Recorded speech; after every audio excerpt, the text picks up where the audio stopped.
ज्ञानमूलं गुरुर्मूर्ति पूजामूलं गुरुर्पदम् ज्ञानमूलं गुरुर्वाक्यं मोक्षमूलं गुरुर्कृपा। आज नारद जयंती के पावन अवसर पर श्रीमद् रामचरितमानस से नारद प्रसंग मैं देवर्षि नारद जी के चरणों में समर्पित करता हूँ। नारद जी का चरित्र सभी प्रकार के व्यवस्था से जुड़े हुए मानवों के लिए अनुकरणीय है। नारद श्राप दीन एक बारा कल्प एक तेहि लगी अवतारा। गिरिजा चकित भई सुनि बानी नारद विष्णु भगति पुनि ज्ञानी। एक बार नारद जी ने शाप दिया, अतः एक कल्प में उसके लिए अवतार हुआ। यह बात सुनकर पार्वती जी बड़ी चकित हुई और बोली कि नारद जी तो विष्णु भक्त और ज्ञानी है। कारण कवन श्राप मुनि दिन्हा का अपराध रमापति किन्हा। यह प्रसंग मोहि कहु पुरारी मुनि मन मोह आचरज भारी। माता पार्वती जी से जब यह रहा नहीं गया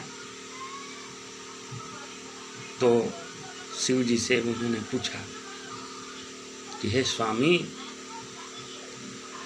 नारद जी तो बहुत ज्ञानी हैं, मुनि हैं, फिर उनके अंदर यह मोह क्यों आया या यह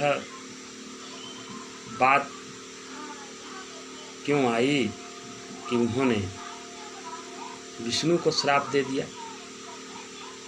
ऐसा भाव उनके मन में कैसे आ गया? बोले बिहसी महेश तब ज्ञानी मूढ़न कोई जेहि जस रघुपति करहि जब सो तस तेहि क्षण होई। तब शिव जी बोलते हैं कि न कोई ज्ञानी है न कोई मूर्ख है। श्री रघुनाथ जी जिसको जैसा चाहते हैं, हे पार्वती, वह उसी क्षण वैसा ही व्यवहार करता है। रघुनाथ जी की कृपा से, उनकी माया से सब लोग प्रेरित हो जाते हैं। इसलिए उसमें उनका देव ऋषि नारद जी का श्राप देने में कोई दोष नहीं है। कहूँ राम गुण गाथ भरद्वाज सादर सुनहूँ भवभंजन रघुनाथ भजु तुलसी तजमान मधु। याज्ञवल्क्य जी कहते हैं, हे भरद्वाज, मैं रामचंद्र जी के गुणों की कथा कहता हूँ, तुम आदर से सुनो। तुलसीदास जी कहते हैं, मान और मद को छोड़कर आवागमन का नाश करने वाले रघुनाथ जी को भजो। आवागमन जन्म मृत्यु के बंधन से छूटना है तो सीताराम जी को भजो।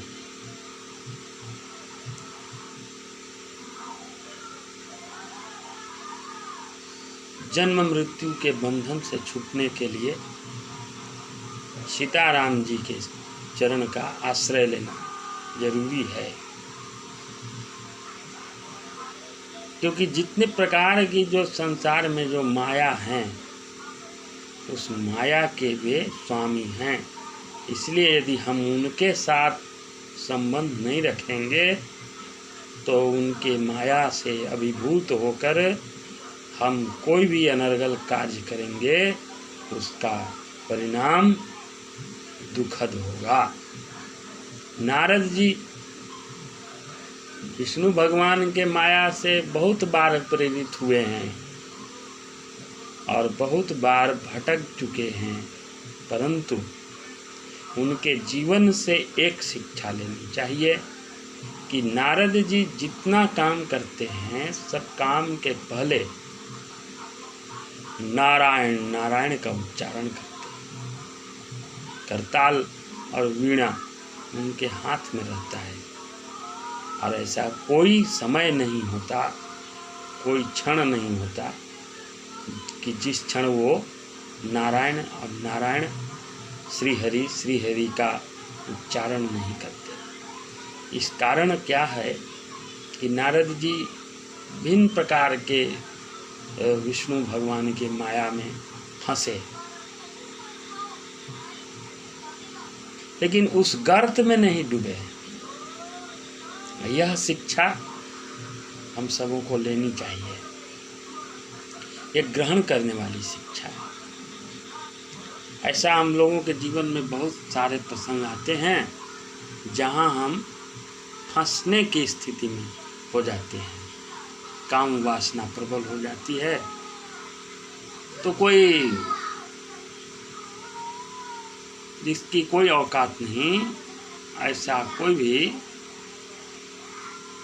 हमारे काम वासना में प्रेरित हो जाने के कारण, जिसका कोई औकात नहीं मेरे सामने नज़र मिलाने के लिए, वो भी कुछ भी आरोप प्रत्यारोप लगा सकता है। लेकिन यदि उस समय हम या एक ऐसी व्यवस्था अपनी बनाएं कि हम भी नारद जी के तरह जहाँ भी जाएं, जिससे भी मिलें, मिलने के क्रम में पहले नारायण, जय श्री राम, राम राम, जहाँ भी जाएं ऐसा ही जब उच्चारण हो, इसके बाद अपनी वार्तालाप हो, अपना संवाद शुरू हो। किसी के साथ संवाद स्थापित करने के पहले श्रीमन नारायण का उच्चारण हो जाए, फिर संवाद शुरू हो जाए, तो संवाद में जो एक रस आएगा, संवाद का जो एक आनंद मिलेगा, वो संवाद विश्व को कल्याण करने वाला होगा। नारद के संवाद को विश्व संवाद कहते हैं। नारद विश्व संवाद के प्रतीक हैं। संवाद भी एक कला है।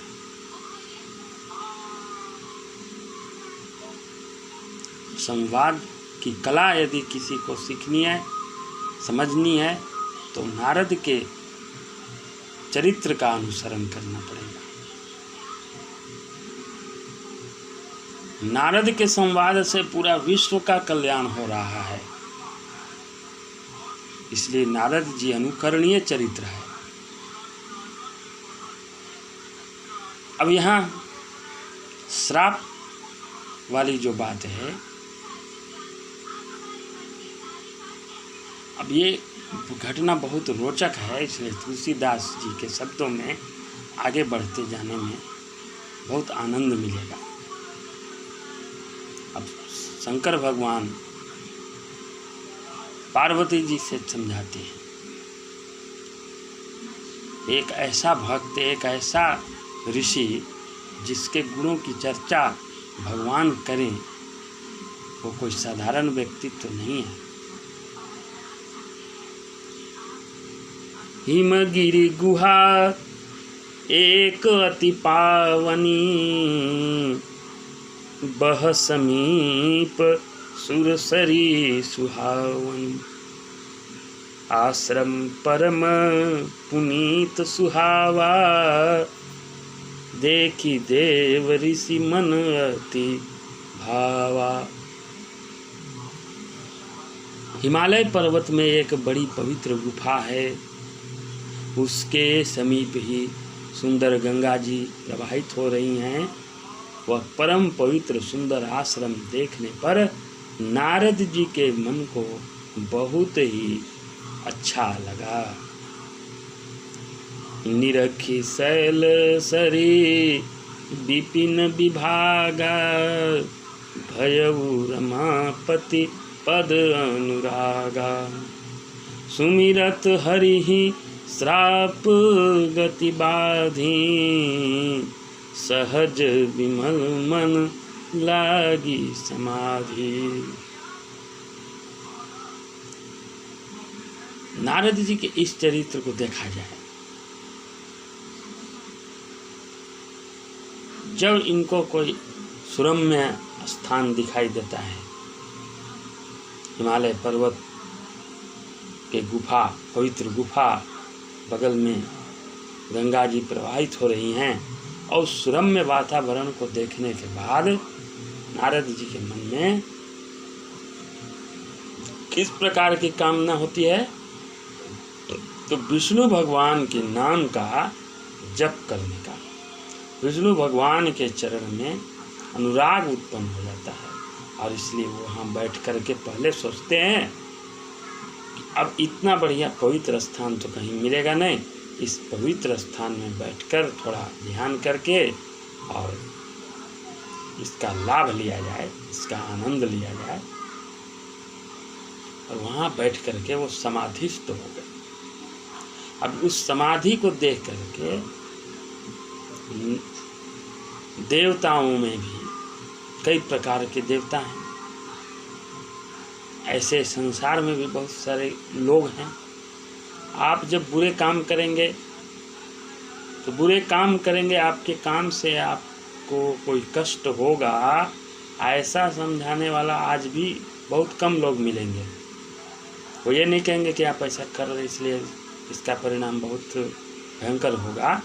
लोग सोचेंगे कि ऐसा करने से इसको समस्या होगा, समस्या और कैसे बढ़ा दे। आज भी ऐसे लोग मिलते हैं। और जब भी बढ़िया कोई काम करेंगे तो आपको चारों तरफ से, घर हो चाहे परिवार हो चाहे समाज हो चाहे देश हो, जिसको हम आम भाषा में क्या कहते हैं, टांग खींचने की प्रवृत्ति।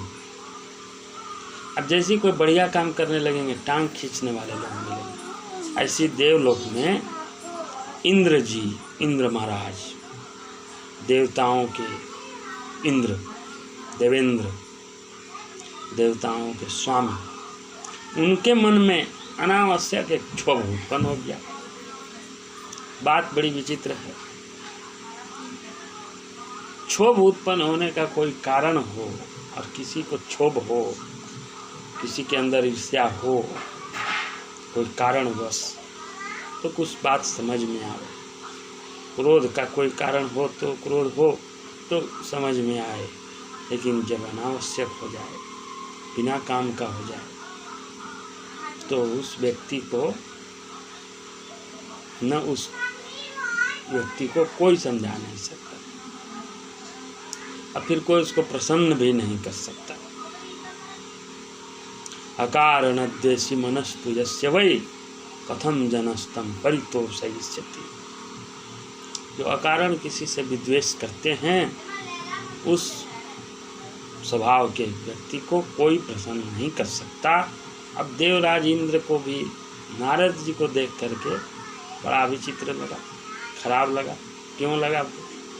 सुरम्य स्थान देख करके नारद जी जब वहाँ तपस्या करने लगे, समाधि में आ गए, तो देवराज इंद्र को क्यों खराबी लगा?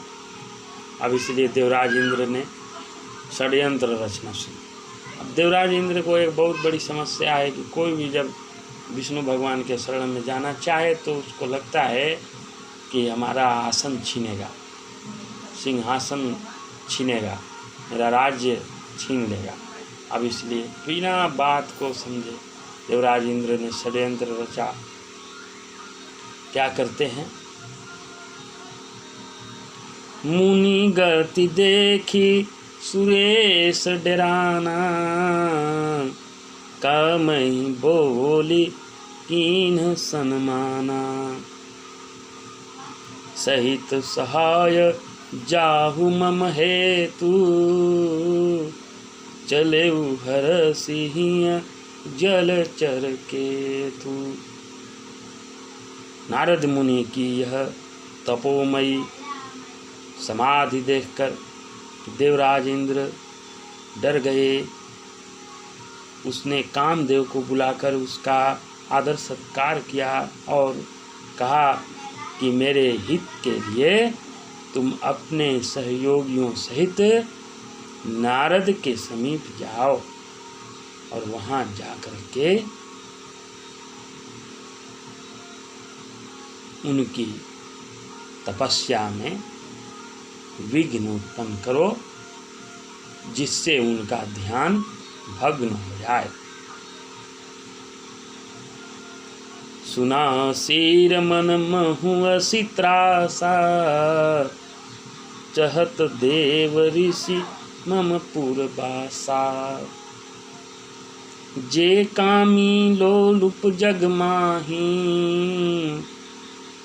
कुटिल काक इव सबहि डराही। तुलसीदास जी कहते हैं दूसरे की अच्छाई को देख करके, दूसरे लोगों के विकास को देख करके कौन लोग घबराते हैं? तो जो कामी होते हैं, जो लालची होते हैं, वैसे लोग दूसरे की खुशी देखकर घबराते हैं। उनको लगता है कि मेरे लिए यह विघ्न पैदा करेगा। कैसे? तो इंद्र के मन में यह डर हुआ कि देव ऋषि नारद मेरी पूरी अमरावती का निवास चाहते हैं। जगत में जो कामी और लोभी होते हैं वे कुटिल कौवे की तरह सबसे डरते हैं। इसके अंदर में लोभ हो, इसके अंदर में काम भाव हो, जिसके अंदर में ईर्ष्या हो, द्वेष हो, वो दूसरे के विकास बर्दाश्त नहीं कर सकते, दूसरे के विकास में वो खुश रह नहीं सकते। वे सज्जन नहीं होते, वे कुटिल लोगों का पहचान है। अब देव ऋषि नारद की तपस्या देखकर देवराज इंद्र के मन में यह भाव आना कि ये मेरा स्वर्ग लोग चाहते हैं, यह बहुत विचित्र बात है। सुख हाड़ लय भाग सठ, सुख हाड़ लय भाग सठ, स्वान निरखी मृगराज, छीनी ले जनि जान जड़, तिमि सुरपतिहीन लाज। तुलसीदास जी कहते हैं कि देवराज इंद्र का यह स्वभाव देख करके हमको ऐसा लगता है कि जैसे कोई कुत्ता सूखा हाड़ कहीं से पाए और उस हड्डी को चबाए। चबाने से, हड्डी चबाने से कुत्ते को कैसा आनंद मिलता है, वो बड़ा विचित्र है। जितना बार कुत्ता जो है हड्डी चबाता है जैसे जैसे, तो उसके मसूड़े से जो खून निकलता है मुंह से, उस खून का वो आनंद लेता है कुत्ता, और सोचता है इस हड्डी में रस है। रस तो उसके खून में है, तो हड्डी चबाने से उसी के शरीर से खून निकल रहा है, लेकिन उस कुत्ते को लगता है कि हड्डी बड़ा स्वादिष्ट है। और उसी समय यदि कोई वहाँ शेर दिखाई दे दे उसको, तो उस हड्डी को लेकर ऐसे भागता है जैसे सोचता है ये जो शेर है, मृगराज है, सिंह है, ये हमारे हड्डी को ले न ले। कुत्ता वहाँ से हड्डी लेके भागता, बताइए। अरे जिस शेर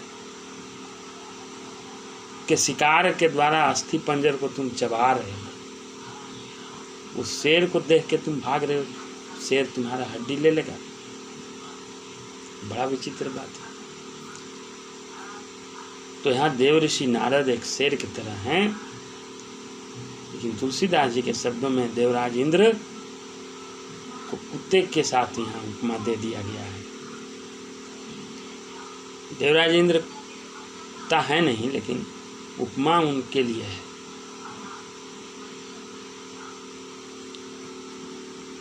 ते ही आश्रम ही मदन जब गयऊ, निज माया बसंत निर्मयऊ, कुसुमित विविध बिटप बहुरंगा, कूजहि कोकिल गुंजहि भृंगा। जब कामदेव उस आश्रम में गया, तब उसने अपनी माया से वहाँ बसंत ऋतु को उत्पन्न कर दिया। तरह तरह के वृक्षों पर रंग बिरंगे फूल खिल गए, उन पर कोयलें कूकने लगी और भौरे गुंजार करने लगे। चली सुहावनी त्रिविध बयारी, काम कृषानु बढ़ावनी हारी, रंभादिक सुर नारी नवीना, सकल अपस्मर कला प्रवीणा। कामाग्नि को भड़काने वाली 3 प्रकार की शीतल मंद और सुगंध सुहावनी हवाएं चलने लगी। रंभा आदि अप्सराएं, देवांगनाएं, जो सब की सब काम कला में निपुण थीं, करहि गान बहुतान तरंगा, बहुविधि क्रीड़हि पानी पतंगा। देखि सहाय मदन हरसाना, कीन्हे सि पुनि प्रपंच विधि नाना। वे बहुत प्रकार की तानों की तरंग के साथ गाने लगी और हाथ में गेंद लेकर नाना प्रकार की क्रीड़ाएं करने लगी। कामदेव अपने सहायकों को देखकर बहुत प्रसन्न हुए और फिर उसने नाना प्रकार से अपने माया जाल का विस्तार किए। काम कला कछु मुनि न व्यापी, निज भय डरे मनोभव पापी। सीम की चापी सकई को तासु, बड़ रखवार रमापति जासु। परंतु कामदेव की कोई भी कला मुनि पर असर न कर सकी। तब तो पापी कामदेव अपने ही पाप के भय से डर गया और लक्ष्मीपति भगवान जिसके बड़े साधक हों, भला उसकी सीमा मर्यादा को कोई कैसे दबा सकता है। सहित सहाय सभीत अति मानिहारी, मन बैमैन गहे सी जाई मुनि चरण तब, कही सुठी आरत बैन। तब अपने सहायकों समेत कामदेव ने बहुत डरकर और अपने मन में हार मानकर बहुत ही आर्त भाव से विनती करना शुरू किया और मुनि के चरणों में गिर पड़ा। भयउन नारद मन कछुरोसा, कही प्रिय बचन काम परितोषा। नाई चरण सिरु आय सुपाई, गयउ मदन तब सहित सहाय। नारद जी से एक भूल यहाँ हुई है। संतों को, समाज सेवा में लगे लोगों को या विधि व्यवस्था में लगे लोगों को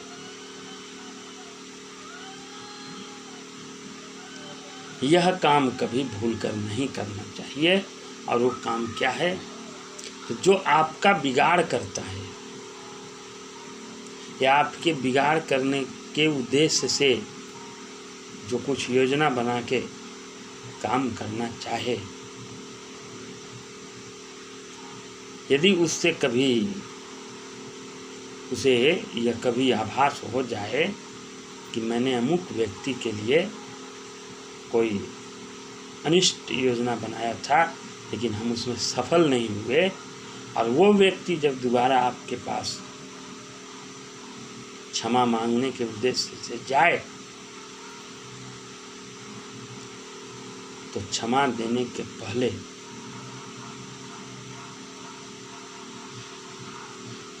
उसके स्वभाव को समझना चाहिए कि हम क्षमा किसे दे रहे हैं। हमारे योग्यता में उसकी योग्यता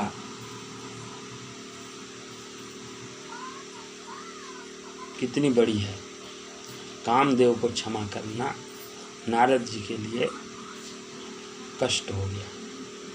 कामदेव क्षमा के योग्य नहीं था, नारद जी ने उसको क्षमा कर दिया, अब जिसके कारण से नई नई समस्याएं नारद जी के सामने आती हैं। और ये बात समझ में नहीं आया। कामदेव को जैसे ही उन्होंने क्षमा कर दिया तो कामदेव ने एक नया योजना बनाया। नारद जी को अहंकार, नारद जी को अपने आप पर गर्व महसूस होने लगा, अहंकार हो गया कि जिस कामदेव को भगवान शिव भी कुछ नहीं कर सके और उल्टा जो है शिव जी का ध्यान भंग कर दिया जो कामदेव, आज वो कामदेव मेरे चरणों में गिरा। एक इतिहास बना कि नारद के चरण में कामदेव जो है क्षमा मांग रहा है, और नारद जी जैसे ही उसको क्षमा किए तो नारद जी के मन में ये भाव आ गया। यदि वहाँ पर नारद जी उसको क्षमा नहीं करते तो शायद ऐसा नहीं होता। तो नारद जी जैसी क्षमा कर दिए, नारद जी के मन में अहंकार हो गया और ये बात सबसे पहले शिव जी को सुनाने चले गए। शिव जी को जब सुनाए तो शिव जी बोले, सावधान नारद जी, भूल करके यह बात अब कभी विष्णु भगवान से नहीं कहिएगा। नारद जी को कहाँ उतना याद रहेगा, क्योंकि उन्होंने क्षमा नहीं करने वाले व्यक्ति को क्षमा कर दिया। अब जो नए नए प्रकार से नारद जी को भटकाने का काम तो करेगा, इसलिए अब दूसरे बार में है वो ब्रह्मा जी के पास गए, ब्रह्मा जी को भी बताए। ब्रह्मा जी ने भी यही बात बोला, हम लोग से बोलो, शिव जी से भी बोला कोई बात नहीं, हमसे भी बोल रहे कोई बात नहीं, लेकिन हे पुत्र तुम भगवान विष्णु से ये बात मत बोलो।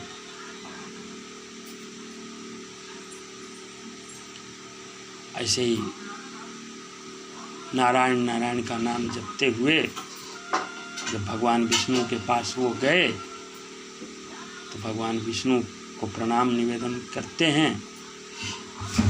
आज नारद जी के मन में यह भाव नहीं आया।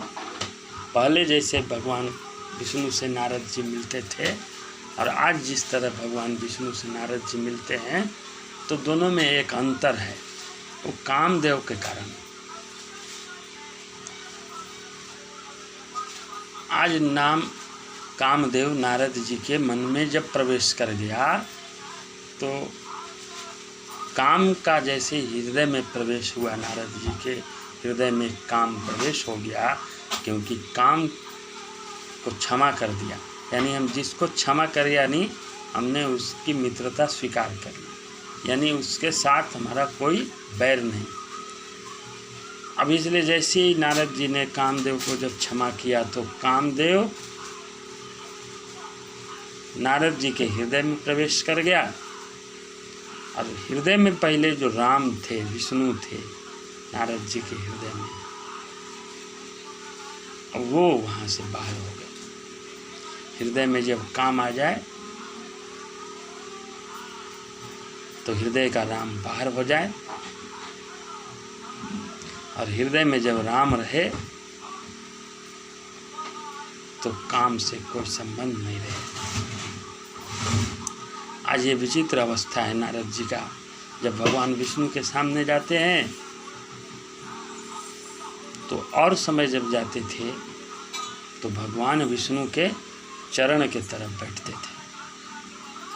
आज जैसे ही विष्णु भगवान के पास जाते हैं तो चरण के तरफ नहीं जाके उनके सिरहाने के तरफ जाते हैं।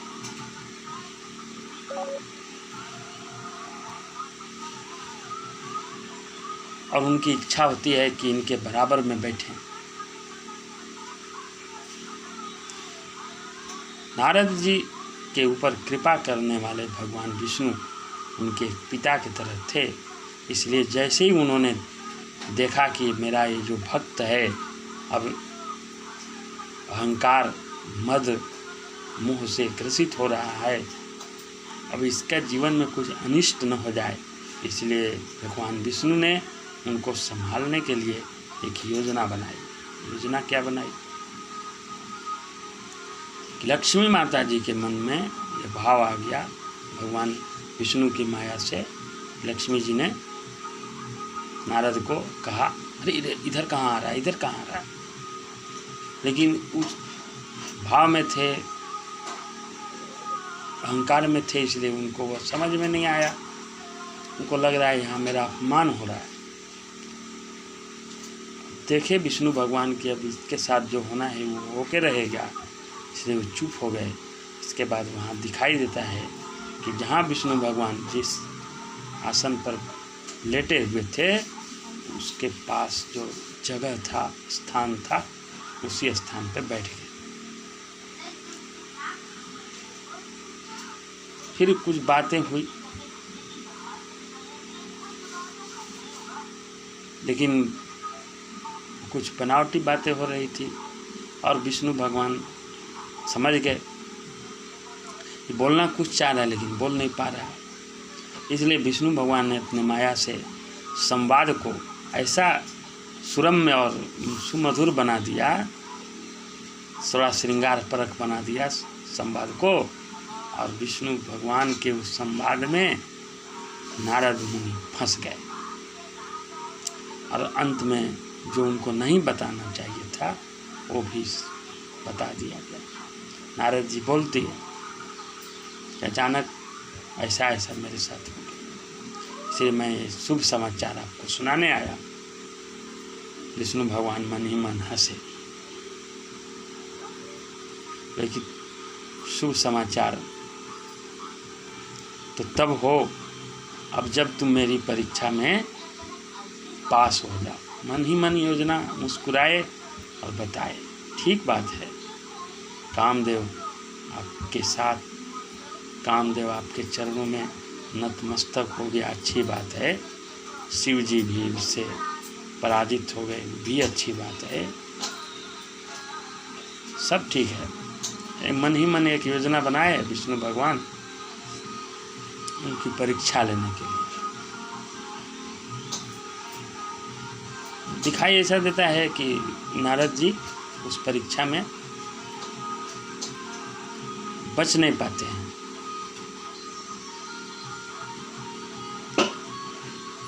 जब लेकिन नारद जी के मन में ही भाव आया, अहंकार का, क्रोध का, काम का, लोभ का, जितना बार भाव आया उतना बार नारद जी भगवान विष्णु के सामने चले गए किसी न किसी बहाना से।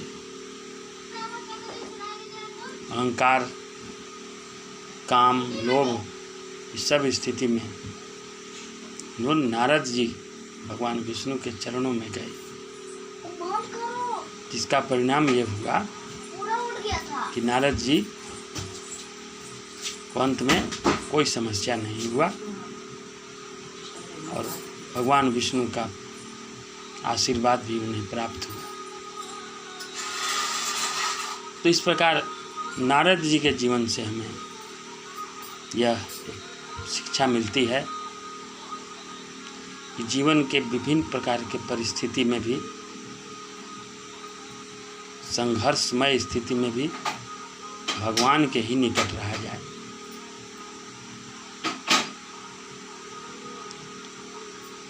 चाहे वो किसी भी प्रकार की स्थिति से गुजरें, अहंकार हो तो भी भगवान, लोभ हो फिर भी भगवान, क्रोध हो फिर भी भगवान, बिना भगवान के नहीं। यदि क्रोध आ जाए वहाँ व्यक्ति के मन में, हृदय में राम न रहे तो बड़ा अनर्थ हो सकता है। काम आ जाए राम न रहे तो भी अनर्थ हो सकता है। लोभ आ जाए और राम न रहे तो बड़ा अनर्थ हो सकता है। इसलिए नारद जी के जीवन से हमें ये सब शिक्षाएं मिलती हैं कि जहाँ भी जाएं, जो भी काम करें, जैसे भी करें, कोई भी किसी से संवाद बनाते समय, संवाद स्थापित करते समय पहले प्रभु का स्मरण करें, फिर अपने काम में लगें तो उसका यश कृति बढ़े और अनहोनी होने से भी छुटकारा मिल जाए। नारद जी की जयंती पर आज इन्हीं बातों से उनको स्मरण करते हुए, सीताराम जी के गुणों का स्मरण करते हुए मैं अपनी वाणी को विराम करता हूँ।